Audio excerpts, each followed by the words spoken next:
Assalamualaikum warahmatullahi wabarakatuh. Perkenalkan, nama saya Vira Mida Yuniar dari Prodi Perpustakaan dan Ilmu Informasi Universitas Negeri Padang. Pada saat ini saya akan membuat video untuk tugas akhir dari mata kuliah Manajemen Pengetahuan. Dalam video ini saya akan mempresentasikan materi-materi yang telah saya bahas selama 1 semester ini. Oleh karena itu, selamat menyaksikan. Baiklah, untuk pembahasan pertama kita masuk kepada konsep manajemen pengetahuan. Di dalam konsep manajemen pengetahuan terdapat 3 inti utama. Yang pertama ada data, yang kedua ada informasi, dan yang ketiga ada pengetahuan. Baiklah, saya akan membahas satu persatu dari 3 inti di atas. Yang pertama yang akan kita bahas yaitu data. Untuk ini, saya akan membahas pengertian data atau definisi data menurut beberapa para ahli. Yang pertama, menurut Pendit tahun 1992,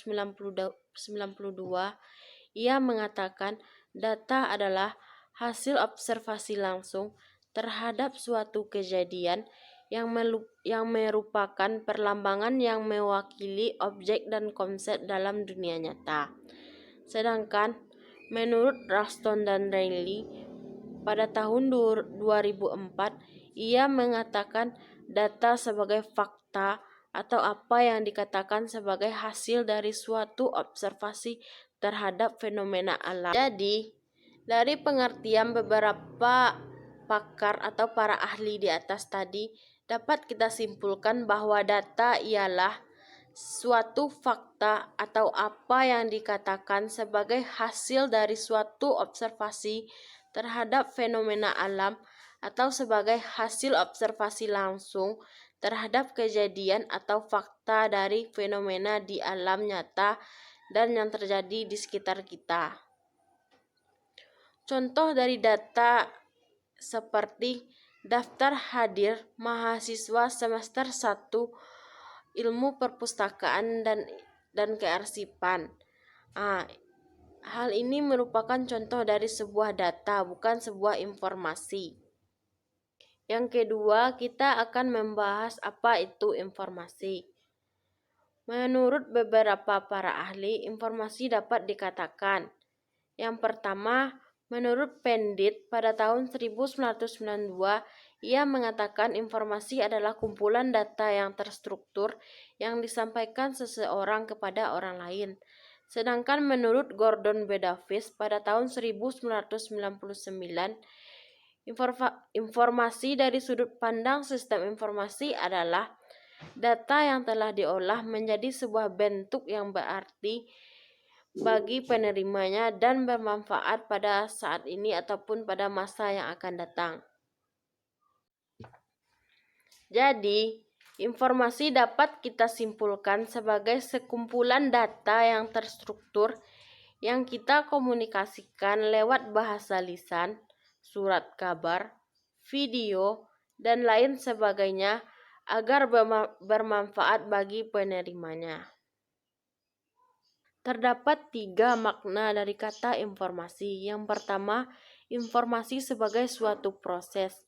Informasi sebagai suatu proses merujuk kepada kegiatan-kegiatan yang menjadi terinformasi. Sedangkan makna yang kedua, informasi sebagai suatu pengetahuan. Informasi sebagai suatu pengetahuan mengacu pada segala kejadian yang terjadi di dunia atau entitas yang tak terhingga, yang tak dapat disentuh, atau segala sesuatu yang dibilang abstrak. Knowledge organizing. Pada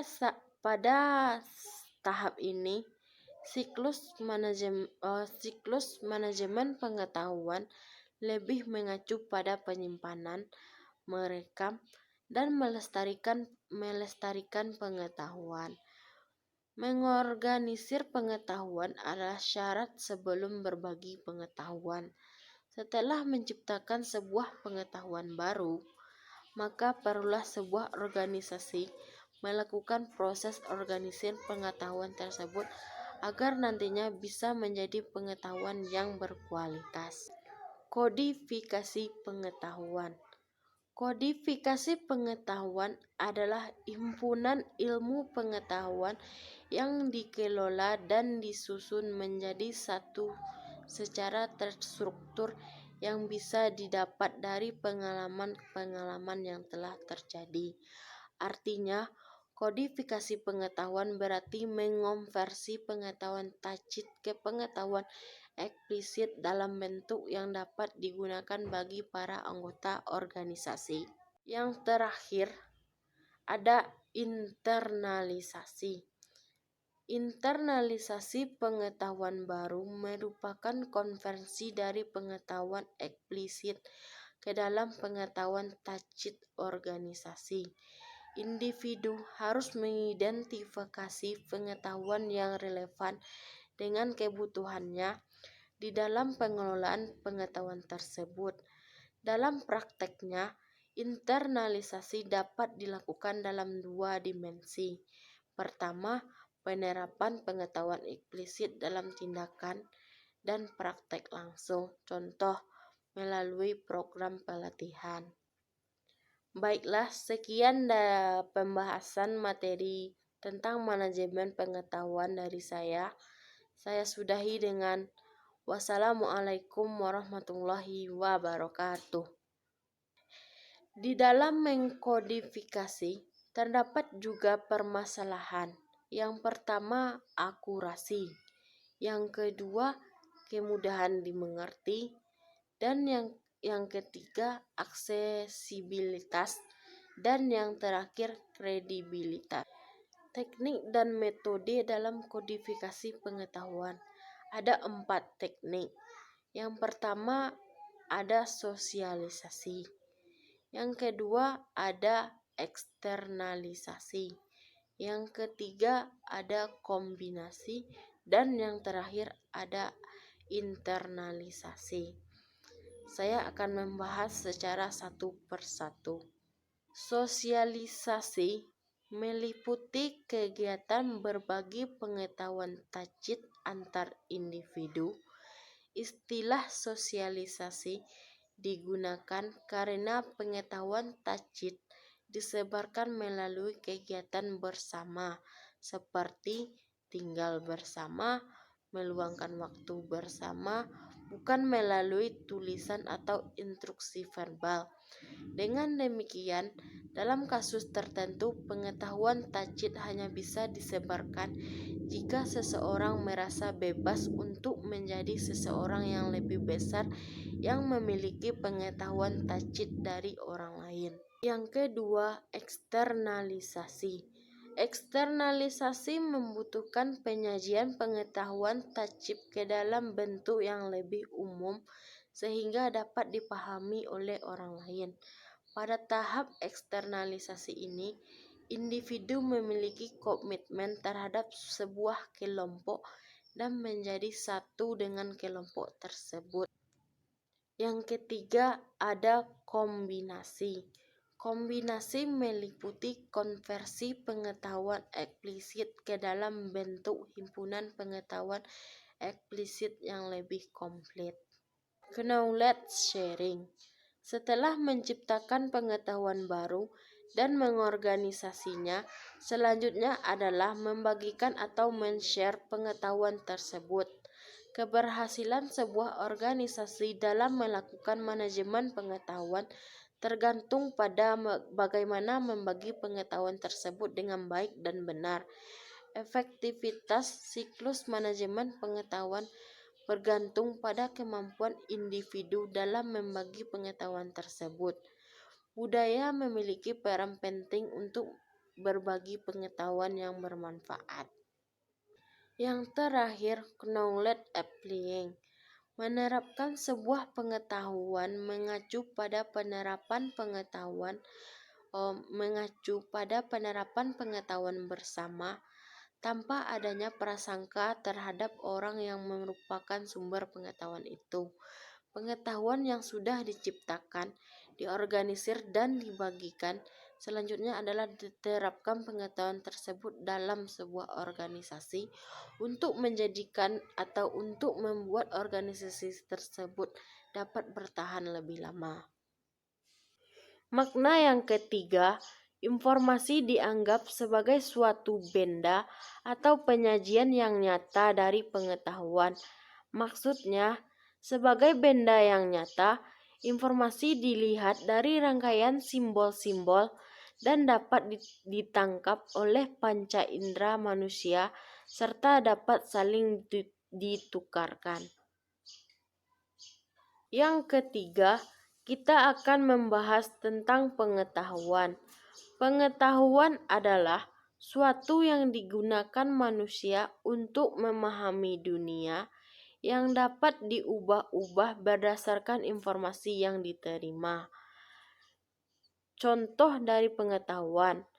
Pengetahuan si A bisa berbeda dengan pengetahuan si B berdasarkan informasi yang sama. Konsep data, informasi, dan pengetahuan. Data adalah hasil dari observasi langsung terhadap suatu kejadian. Ia merupakan sebuah entitas atau entiti yang dilengkapi dengan nilai tertentu. Entitas ini merupakan perlambangan yang mewakili objek atau konsep dalam dunia nyata. Data ini bisa disimpan dalam bentuk yang lebih konkret. Misalnya dalam bentuk tertulis, grafis, elektronik, dan sebagainya.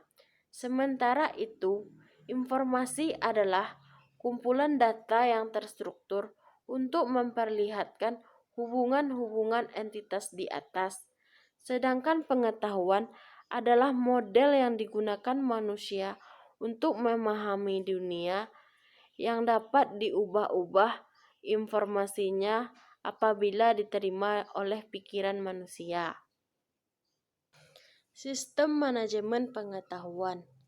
Sistem manajemen pengetahuan adalah suatu sistem TIK atau teknologi informasi dan komunikasi dalam pengertian sebuah sistem aplikasi yang mengkombinasikan dan mengintegrasikan fungsi untuk sebuah perlakuan konstekstual terhadap masing-masing pengetahuan eksplisit dan tacit. Selama sebuah organisasi atau bagian organisasi tersebut menjadi target dari tindakan manajemen pengetahuan. Sistem manajemen pengetahuan ditinjau dari berbagai sudut pandang yang berbeda, antara lain. Yang pertama, berfokus terhadap dukungan TIK untuk sebuah siklus hidup, knowledge management, dan atau instrumen organisasi tertentu yang diterapkan sebagai bagian dari tindakan manajemen pengetahuan.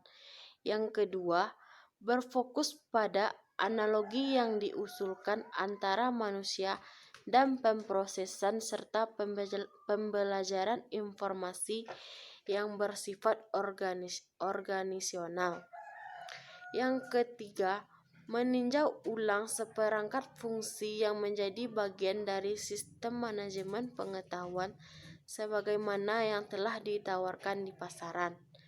Yang terakhir atau yang keempat, adanya ekstensi atau integrasi terhadap perangkat lunak yang ada seperti solusi internet, sistem pengelolaan dokumen, atau perangkat kelompok dan lain sebagainya. Siklus manajemen adalah pengetahuan merupakan tahapan-tahapan yang ada dan dilakukan di dalam sebuah organisasi untuk mencapai tujuan bersama. Terdapat 4 tahapan knowledge management cycle atau bisa disebut siklus manajemen pengetahuan. Yang pertama, knowledge creating.